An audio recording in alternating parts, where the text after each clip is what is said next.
So we can find the zeros of a quadratic equation. So we have a quadratic equation here, x squared plus x minus 12. And we can factor this quadratic into x minus 3, x plus 4. And we can say that the zeros, or this equation is equal to 0, is going to be at x equals 3, because if I substitute 3 into here, this all equals 0. If I substitute negative 4 into here, this equation all equals to 0. Now, when we take this same quadratic and graph it, okay, this is a function now, we can see that the quadratic is going to look like this, and the zeros are going to be, where it crosses the x-axis, are going to be at 3 and negative 4. So what happens then is, if we have zeros, we can put it into factored form. So we can start with the zeros at 5 and negative 2.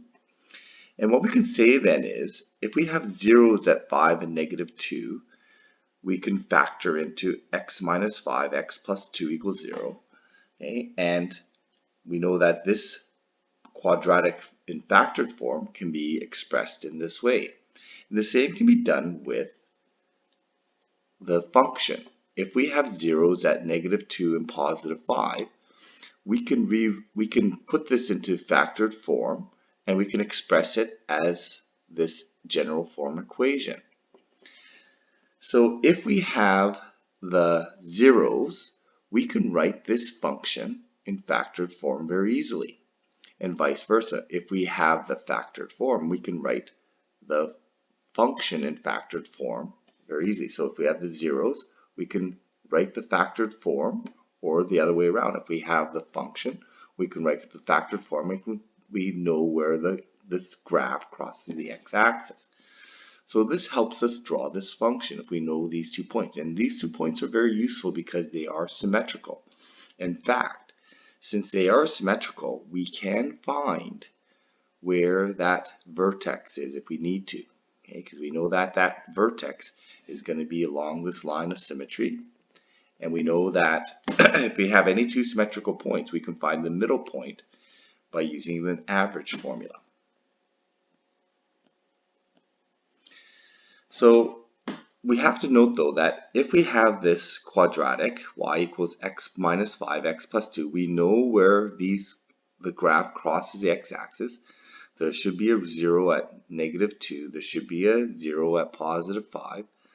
But the problem is that given the factors, we don't know where this graph, if this graph is a regular parabola here. It could be a wide parabola from just the zeros. Okay, it could be upside down. We still have to solve for A, because there is going to be a difference. Given these 2 points, there's lots of different parabolas that pass through those exact same points. So if we have the factors or the zeros, we can come up with part of the equation, but what is still missing is there is this A value that can change. Okay, so there's an A value here, and there's an A value here. And that's very important that we remember that the factors by themselves do not complete the function. It only tells us 2 points in the function, and there are multiple graphs that go through those same 2 zeros, so we need another coordinate to establish the A value. So I'll give you an example here. We'll do this problem. If we start with the zeros, okay, we can write this equation in factored form. It's going to be x minus 2, x minus 4.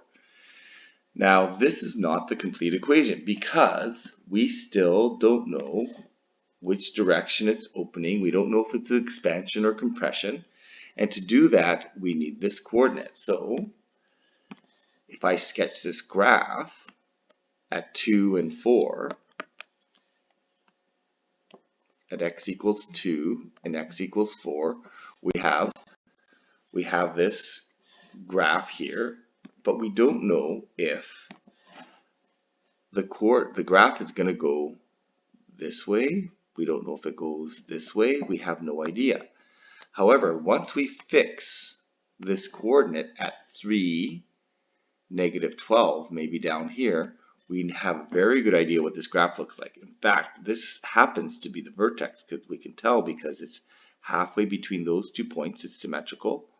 And then we know that this is probably some kind of a thinner parabola that's facing up. Okay, so that A value can then be established with that one coordinate. Okay, so we can then solve. So we're going to plug in y is negative 12, x was 3,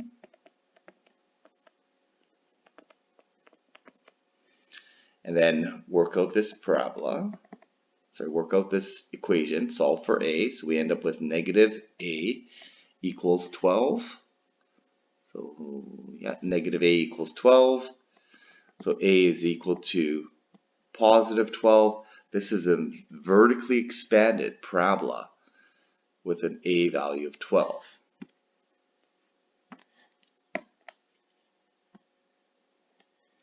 So this is going to be equal to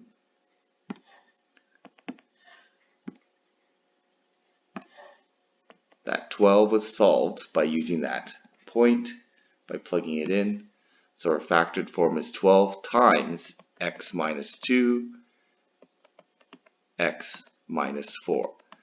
Okay, and if we don't solve for that a, we've only done half the problem. So here's another one where we've been given the zeros. So we can come up with the factors, x minus 3, x minus 2. Now it has a y-intercept of 12, and we have to remember that the y-intercept is only for the general form. This is not the general form. So if we just put in there plus 12, okay, that's a big no-no. This is wrong. Okay, that's very important that we don't do plus in there. It's factored form. We have to only have factors. We can't have these plus pieces in there. So then how do we use that y-intercept of 12? Well, we have to remember that there is an expansion compression factor here that has to be solved for. And that y-intercept is just another coordinate we can use to solve for a. So x is 0, y is 12.